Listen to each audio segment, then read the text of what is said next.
కథా కుటీరానికి స్వాగతం. ఈరోజు మనం వినబోతున్న కథ డస్ట్బిన్.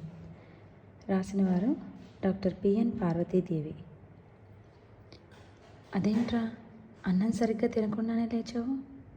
నీకు ఇష్టం కదా అని బాగా మసాలా వేసి బంగాళదుంపలు కూర చేశాను, అలా వదిలేసావేంటి? ఏం బాలేదా? డైనింగ్ టేబుల్ దగ్గరకు వచ్చి అడిగింది వసుమతి. ఏంటమ్మా నీ గొడవ? ఏదో తిన్నానుగా, వండిందంతా తినేయమంటే ఎలా? విసుక్కుంటూ లేచి చేతులు కడుక్కోవడానికి సింక్ దగ్గరకు వచ్చాడు శ్రీకాంత్. తిన్నావా? అసలు ఏం తిన్నావురా? పళ్ళెంలో పెట్టిన అన్నమంతా అలాగే ఉంది, ఒంట్లో కానీ బాలేదా? శ్రీకాంత్ చేతిని పట్టుకుని ఆందోళనతో అడిగింది వసుమతి. తల్లి చేతిని విడిపించుకుంటూ చిరాగ్గా అన్నాడు శ్రీకాంత్. నీ గోల ఆపమ్మా, నాకు ఒంట్లో బాగానే ఉంది, ఆకలి లేదంతే. ఆకలి లేదా? పొద్దున్న టిఫిన్ తిని బయటికి వెళ్ళిన వాడివి, ఇదిగో ఇప్పుడు రాత్రి 8ంటికి ఇంటికి వచ్చావు. కడుపు నిండా తింటానని చూస్తే ఆకలి లేదంటూ తినకుండా లేచావు. ఓసారి డాక్టర్ గారి దగ్గరికి వెళ్దామా? అబ్బబ్బా, నాకేం రోగం లేదమ్మా. ఇవాళ రఘు బర్త్డే, ఫ్రెండ్స్ అందరికీ సాయంకాలం హోటల్లో పెద్ద పార్టీ ఇచ్చాడు, అందుకే అన్నం తినలేకపోయా అంటూ తన గదిలోకి వెళ్ళిపోయాడు. అన్నం తినకపోవడానికి అనారోగ్యం కారణం కాదన్న విషయం తెలిసి అమ్మయ్యా అనుకుంది వసుమతి. బయట తినొస్తానన్న మాట ముందే చెప్పి ఉంటే వాడి కోసమని బంగాళదుంపల కూర చేసే పని తప్పుండేది కదా అనిపించింది వసుమతికి. వాడికి ఇష్టం కదా అని పావు కేజీ 12 రూపాయలు పెట్టి బంగాళదుంపలు కొని కూర చేసింది. ఇప్పుడు ఏం చేయాలి? దుంపకూర తన ఆరోగ్యానికి సరిపడదు, దుంపకూరలు తినొద్దని డాక్టర్ గట్టిగా చెప్పింది. భర్త మూర్తి, చిన్న కొడుకు అత్తగారికి ఒంట్లో బాగోలేదని తెలిసి ఆవిడను చూడడానికి కాకినాడ వెళ్ళారు. మన్నాడు మధ్యాహ్నానికి కానీ ఇంటికి రారు. పని మనిషికి రోజు ఓ పూట మాత్రమే వస్తుంది, పైగా ఆవిడకు ఫ్రిడ్జ్లో పెట్టినవి పడవట. వేడివేడిగా ఇస్తేనే తీసుకుంటుంది. చూస్తూ చూస్తూ ఇంత కూర అన్నం పారేయడమే. గబగబా డైనింగ్ టేబుల్ ముందు కూర్చుని గిన్నెలు ముందుకు లాక్కుని 3 వంతుల అన్నంలో కూర కలుపుకొని తినేసింది. మిగిలిన అన్నంలో పెరుగు కలిపింది. మన్నాడు టిఫిన్కు బదులు తినేస్తే సరి, తప్పదు అనుకుంది. సాధారణంగా వసుమతి ప్రతి నెల సూపర్ బజార్కు వెళ్ళి ఇంటికి కావాల్సిన పచారీ సామాన్లు, సబ్బులు, షాంపూలు అన్నీ కొనుక్కొస్తుంది. ఈ మధ్య అన్ని వస్తువుల ఖరీదు విపరీతంగా పెరగడం గమనిస్తోంది. ఒకవైపు గ్యాస్ ధర కూడా బాగా పెరిగింది. ఒక్కోసారి నెల ఖర్చులు చూస్తుంటే మూర్ఛ వచ్చినంత పని అయిపోతుంది. వసుమతి భర్త మూర్తికి బ్యాంకులో ఉద్యోగం. తాను ఉద్యోగం చేయడమే ఘనకార్యంగా భావిస్తాడు. మరే పని చేయడు, ఏ బాధ్యత పట్టదు.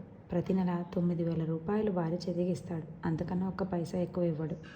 ఇంటికి సంబంధించిన సమస్తమైన ఖర్చులు దానిలోనే సరిపెట్టుకోవాలి. పెద్ద కొడుకు శ్రీకాంత్ పీజీ పూర్తి చేసి బ్యాంకు ఉద్యోగం కోసం కోచింగ్ అంటూ ఇన్స్టిట్యూట్కు వెళ్తున్నాడు. చిన్న కొడుకు వంశీ డిగ్రీ 2వ సంవత్సరం చదువుతున్నాడు. వాళ్ళ పనుల అవసరాలే వాళ్ళకు ముఖ్యం, తండ్రికిలాగే ఎలాంటి బాధ్యతలు తీసుకోరు. వసుమతికి ఆ రాత్రంతా నిద్ర పట్టలేదు. కడుపు ఉబ్బరంగా అనిపించింది. వరుసగా ఒక్కటే త్రేన్పులు, ఉండుండి గుండెల్లో సన్నగా మంట, పక్క మీద అటు ఇటు పొర్లుతూనే ఉంది. మన్నాడు పొద్దున్న కాఫీ తాగాలని చూసింది, కానీ దాన్ని చూస్తుంటేనే వాంతి వచ్చినట్లయింది. ఏదీ తినలేకపోయింది. గబగబా వంట పని, ఇంటి పని ముగించుకుని తనకు బాగా పరిచయం ఉన్న డాక్టరు సుధా ఆసుపత్రికి వెళ్ళింది. వసుమతి గారు, మీ ఒంటికి బంగాళదుంపలు పడవని తెలుసు కదా, రాత్రిపూట, అందున 10 తర్వాత అంత కూర ఎందుకు తిన్నారు? దుంపలు తినొద్దని ఇంతకు ముందే గట్టిగా చెప్పాను కదా అంది డాక్టర్. నిజమేనండి, కానీ చూస్తూ చూస్తూ కూర పారేయలేక.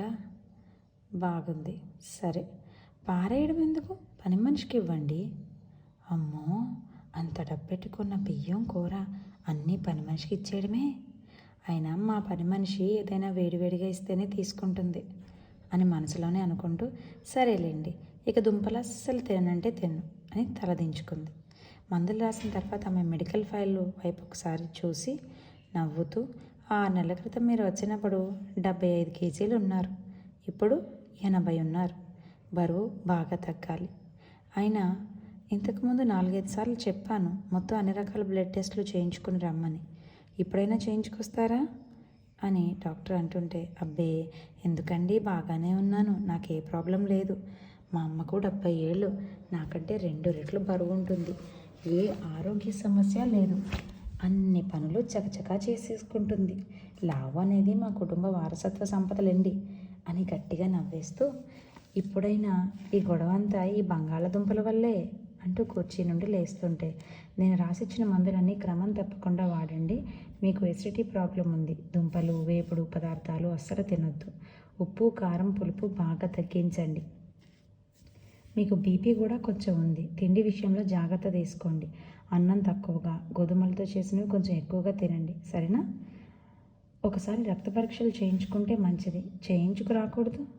డాక్టర్ సుధా మాట్లాడుతుండగానే, నెక్స్ట్ టైం వచ్చేటప్పుడు తప్పకుండా మీరు రాసిచ్చిన అన్ని టెస్టులు చేయించుకొస్తానుగా అంటూ గబగబా బయటకు వచ్చింది వసుమతి. మందులు వాడిన 4 రోజుల తర్వాత ఆరోగ్యం కుదుటపడినట్లు అనిపించింది వసుమతికి. ఆ రోజు నిద్రకు ఉపక్రమించే ముందు తరువాత వసుమతి జీవితంలో జరిగిన అతి ముఖ్యమైన సంఘటన గురించి తెలుసుకోవాలనుకుంటే కింద డిస్క్రిప్షన్ బాక్స్లో ఇచ్చిన లింక్ని క్లిక్ చేసి మిగతా కథ వినండి.